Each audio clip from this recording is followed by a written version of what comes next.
कई सवाल उठते हैं जनता के मन में, आखिर क्यों और कैसे गिराई गई मध्य प्रदेश में कमलनाथ सरकार। आइए जानते हैं कैसे हुई मध्य प्रदेश में लोकतंत्र की हत्या। 2018 के विधानसभा चुनाव में कांग्रेस ने ई टेंडर, व्यापम, अवैध खनन और डंपर घोटाले जैसे घोटालों के मुद्दों को लेकर चुनाव जीता था। वहीं कमलनाथ सरकार ने सत्ता में आते ही कई गैरकानूनी और घोटालों की छानबीन तेज कर दी थी, जिसमें डंपर और व्यापम में शिवराज और ई टेंडर में नरोत्तम मिश्रा का नाम खुलकर जनता के सामने आया था। कमलनाथ ने सत्ता में आते ही मिलावट और माफिया राज को खत्म करने के लिए अभियान चलाया। वहीं दूसरी तरफ व्यापम, ई टेंडर जैसे घोटालों की जांच में तेजी लाए।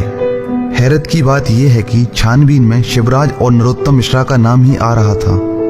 ये तय था कि दोनों और भाजपा से जुड़े लोगों पर जल्द ही कानूनी कार्रवाई होने वाली थी, जिसे सुनकर भाजपा के राज्य स्तर से लेकर केंद्रीय नेतृत्व में खलबली मच गई, क्योंकि इसमें भाजपा से जुड़े कई बड़े नाम सामने आते। दिल्ली के केंद्रीय नेतृत्व ने यह तय किया कि मध्य प्रदेश में ऑपरेशन लोटस चलाकर कमलनाथ सरकार को गिराया जाए। इस बात को खुद शिवराज ने कार्यकर्ता रैली में अपने भाषणों में सबके सामने कहा है।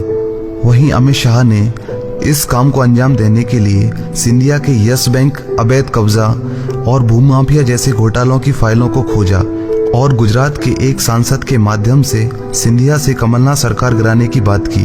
फिर शुरू हुआ सिंधिया को डरा धमकाकर, लालच देकर सरकार गिराने का षड्यंत्र। साथ ही राज्यसभा सांसद और केंद्र में मंत्री पद देने का वादा भी किया।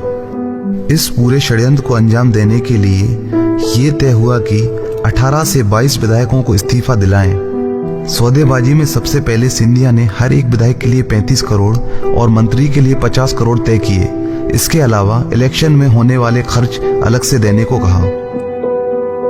एक लंबी बहस के बाद भाजपा मानी। सत्ता पलटते ही सिंधिया के ऊपर लगे भूमाफिया और यस बैंक जैसे कई सारे घोटालों के मामले को वापस ले लिया गया।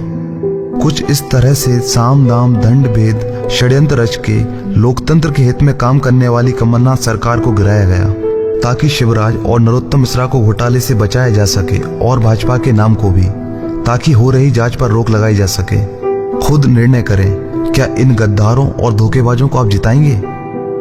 निर्णय करें, क्या लोकतंत्र की हत्या करने वालों को आप वापस जिताएंगे? एक बार इस लोकतंत्र के हत्यारों को सबक सिखाइए, ताकि आगे से जनता द्वारा किए गए उनके जनमत के साथ कोई मजाक ना करे। लोकमत से चुनी हुई सरकार को कोई यूं ही खरीद फरोख्त करके बीच में ना गिराए और जनता पर फिर से चुनावों का बोझ ना थोपे। शायद अब आप जान ही गए होंगे कि क्यों और कैसे लोकतंत्र की हत्या की गई।